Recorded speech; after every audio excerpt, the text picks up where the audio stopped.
আলহামদুলিল্লাহ। যাই হোক, আলোচনা বেশি যাব না। হাসান বসরি রাদিয়াল্লাহু তাআলা আনহু, বাসরি এই জন্য বলা হয়, বাসরায় তিনি বসবাস করেন। রাবেয়া বাসরি তিনিও বাসরায় বসবাস করেন।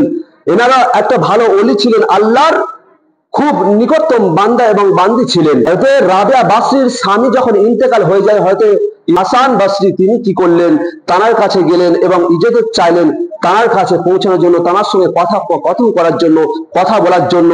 কিছু লোকজন নিয়ে, তানার সহকর্মকে নিয়ে তিনি পৌঁছে গেলেন। রাবেয়া বাসরির দরবারে যখন পৌঁছে গেলেন, পৌঁছে যাওয়ার পর ইজাজত চাইলেন যে আমি তোমার সঙ্গে কথা বলতে চাই। রাবেয়া বাসরি তিনি কি করলেন, হুকুম দিলেন। হাসান বসরি রহমতুল্লাহ আলাইহি তিনি কি গেলেন, রাবেয়া বাসরি কি করলেন, একটা পর্দা টাঙিয়ে দিলেন, পর্দার পিছনে তিনি রইলেন। হাসান বসরি রহমতুল্লাহ আলাইহি তিনি বলছেন, আপনার তো স্বামী মারা গিয়েছে, আপনার কি বিবাহ করার ইচ্ছা আছে? আপনার তো স্বামী মারা গিয়েছে, আপনাকে বিবাহ করার ইচ্ছা আছে? বলছে হ্যাঁ, বিবাহ করার ইচ্ছা আছে, কিন্তু চারটে শর্তের উপর। যে আমার এই চারটে শর্ত কবুল করে নেবে এবং যে এই প্রশ্নের উত্তর দেবে, আমি তার সঙ্গে বিবাহ করব। তোমাদের মধ্যে যে সবথেকে জ্ঞানী গুণী ব্যক্তি, তখন হাসান বসরি রহমতুল্লাহ আলাইহির সঙ্গে যারা গিয়েছিল প্রত্যেকে হযরত হাসান বসরিকে দেখিয়ে দিল যে ইনি হচ্ছে জ্ঞানী গুণী ব্যক্তি, ইনি উত্তর দেবেন। হাসান বসরি রহমতুল্লাহ আলাইহি যখন তিনি নিযুক্ত হলেন, হওয়ার পর রাবেয়া বাসরি বলছে, শোনো, যখন আমার মৃত্যুর টাইম আসবে, তখন আমি ঈমানের সঙ্গে মওত বরণ করব না, কাফেরের সঙ্গে মওত বরণ করব, বেঈমান হয়ে মরব। তখন হাসান বসরি বলছেন, এর উত্তর আমি দিতে পারবো না, এটা হচ্ছে গায়ব, আল্লাহ তাআলা জানে ঈমানের সঙ্গে মৃত্যু হবে কি সে বেঈমানের সঙ্গে মৃত্যু হবে। দ্বিতীয় প্রশ্ন করলো, যখন আমি কবরে যাব, মুনকার নাকির আমাকে সওয়াল করবে, সেই প্রশ্নের উত্তর আমি ঠিকমতো দিতে পারবো কিনা বলো। তখন হাসান বসরি রহমতুল্লাহ আলাইহি বলছেন, এটাও আমার মধ্যে নেই, এটাও আল্লাহ পাক জানে। বলছে চতুর্থ, যখন হাসরের ময়দানে আল্লাহ তাআলা নামায়ে আমল দেবে, ডান হাতে দেবে কি বাম হাতে দেবে, এইটা আমি কোন হাতে পাবো? হাসান বসরি রহমতুল্লাহ আলাইহি বলছেন, এটাও আমি পারবো না, এটা হচ্ছে আল্লাহর কাছে, এটা আল্লাহ জানে। বলছে শোনো, যখন আল্লাহ তাআলা যখন চিৎকার করে বলবে, এই জাহান্নামবাসী তোমরা সাইড হয়ে যাও, জান্নাতবাসী তোমরা সাইড হয়ে যাও, আলাদা আলাদা দল হয়ে যাও, এবং জান্নাতীরা জান্নাতে চলে যাও, জাহান্নামীরা জাহান্নামে চলে যাও, তখন বলো আমি কোন দলে নিযুক্ত হব, জান্নাতে হব না জাহান্নামের মধ্যে হব? বলছে এটাও আমি জানি না, এটা আল্লাহ তাআলা জানে। বলছে তাহলে আপনি তো চারটে উত্তর দিতে পারলেন না। আমি এই চারটে কারণে আজকে কষ্টের মধ্যে রয়েছি, চিন্তার মধ্যে রয়েছি, যে আমি মৃত্যুর টাইমে ঈমানের সঙ্গে মরবো কিনা, আমি কবরের মধ্যে সওয়ালের উত্তর দিতে পারবো কিনা, আমি হাসরের ময়দানে নামায় আমল ডান হাতে পাবো কিনা বাম হাতে পাবো, আমি যখন জান্নাতবাসীর দল হবে জাহান্নামবাসীর দল হবে, কোন দলে যাব আমি জানি না। আমি এই চিন্তায় চিন্তিত হয়ে রয়েছি। যখন আমার মধ্যে এই চিন্তা থাকবে, এই দুঃখ থাকবে, কষ্ট থাকবে, আমি কেমন করে বিয়ে করতে পারবো? হযরত হাসান বসরি রহমতুল্লাহ আলাইহি তিনি চুপ করে গেলেন, তিনি নিশ্চুপ হয়ে গেলেন। তখন বলছেন রাবেয়া বাসরি, আচ্ছা শেষ কথা, একটা গোপনীয় কথা বলো, একটা গোপনীয় কথা বলো। বলছে বলো, গোপনীয় কথা কি? বলছে আকলকে আল্লাহ পাক কতটা দিয়েছে, আকল বুদ্ধি। বলছে আল্লাহ পাক আকলকে 10 ভাগে ভাগ করা হয়েছে, বুদ্ধিকে 10 ভাগে ভাগ করা হয়েছে। সেই বুদ্ধি হচ্ছে 9 ভাগ পুরুষের দিয়েছে আর 1 ভাগ মহিলা দিয়েছে। বুদ্ধিকে কত ভাগ পুরুষের দিয়েছে? 9 ভাগ দিয়েছে। 1 ভাগ কাকে দিয়েছে? মহিলাকে দিয়েছে। আজকে তাই তো মহিলাদের একটু বুদ্ধি কম, তাদেরকে বুঝে নেওয়া চলা স্বামীদের কর্তব্য, তাদেরকে মেনে নিয়ে চলা স্বামীদের কর্তব্য। তারা যখন খারাপ রাস্তায় চলবে, বেকার রাস্তায় চলবে, কারণ তারা বেকার হাত দিয়ে তৈরি, এটা আমরাও জানি।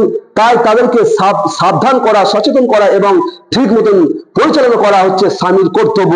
তাদের উপর আঘাত করা, তাদের উপর গালাগালি করা, তাদের উপর নির্যাতন করা, এটা হচ্ছে স্বামীদের মূর্খমি হবে, তাছাড়া কিচ্ছু নয়। তাহলে 10টা বুদ্ধির মধ্যে একটা বুদ্ধি খালি মেয়েদের দিয়েছে আর 9টা বুদ্ধি পুরুষদের দিয়েছে, তাই তো পুরুষরা এত বুদ্ধিমান। তারপর বলছে বলো, যৌনর চাহিদা যেটা দিয়েছে সেটা কত ভাগে ভাগ করেছে? বলছে শহওয়াত লালসা, যৌন লালসা হচ্ছে 10 ভাগে ভাগ করা হয়েছে। সেই 10 ভাগের মধ্যে 9 ভাগ হচ্ছে মেয়েদেরকে দেওয়া হয়েছে। যৌন লালসা 9 ভাগ মেয়েদেরকে দেওয়া হয়েছে, 1 ভাগ পুরুষদের দেওয়া হয়েছে। তাই তো আজ মেয়েরা এত খারাপ রাস্তায় চলছে, খারাপ পথে পথভ্রষ্ট হয়ে যাচ্ছে, খারাপ গুনার মধ্যে লিপ্ত হয়ে যাচ্ছে। তখন রাবেয়া বাসরি বলছে শোনো, যখন আমি একটা বুদ্ধি দিয়ে 9 ভাগ জৈন লালসাকে আমি যদি ঢেকে রাখতে পারি, এই হাসান বাসরি শোনো, আপনি 9 ভাগ বুদ্ধি নিয়ে একটা শহীদ, একটা যে জৈন লালসা রয়েছে সেই জৈন লালসা কেন তুমি লুকিয়ে রাখতে পারছো না? ব্রাদার মিল্লাত ইসলামিয়া যখন হযরতে রাবেয়া বাসরি এই কথা বলল, সঙ্গে সঙ্গে কি করলো, হযরত হাসান বাসরির চোখ থেকে পানি আসতে শুরু হয়ে গেল, তিনি কান্নাকাটি শুরু করে দিল। তার সঙ্গে সঙ্গে তার যে খাদিম ছিল তার সঙ্গে যারা প্রত্যেকে কাঁদতে শুরু করলে ওখান থেকে চলে এলো। বলার কারণ হচ্ছে এটাই, আল্লাহ তাবারক ওয়া তাআলা প্রত্যেকে হাসরের ময়দানে তুলবে এবং প্রত্যেকের যে লোভ লালসার মধ্যে আজকের মানুষ পড়ে রয়েছে, সেই লোভ লালসা একদিন তাদের কিন্তু পাকড়াওয়া হবে, তাদের ধরা দিতে হবে। ব্রাদার মিল্লাত ইসলামিয়া, অনেক সময় হয়ে গেছে আজিজুল গ্রামী, তাই কথা হচ্ছে এটাই যে আমাদের প্রত্যেকটা জিনিস থেকে সংযোগ থাকতে হবে, দূর থাকতে হবে। আমাদের যেগুলো কাল্লাল্লাহু তাআলামুনা ইলমাল ইয়াকিন, যেদিন ইয়াকিনের দেখা দেখবে সেদিন তখন বুঝতে পারবে, জাহান্নামকে ইয়াকিনের সঙ্গে দেখবে, আর তার সঙ্গে সঙ্গে যে আযাব হবে সে আযাব কিন্তু ইয়াকিনের সঙ্গে দেখবে। আজকের আমরা সেই ইয়াকিনের জিনিসটা আমরা বুঝতে পারছি না, আমরা আমাদের মতন চলছি, আমরা আমাদের মতন বেড়াচ্ছি, কিন্তু যেদিন ধরা খাবো আমরা সেদিন কিন্তু ছাড়ানোর লোক থাকবে না, সেদিন কিন্তু আমরা ছাড় পাবো না।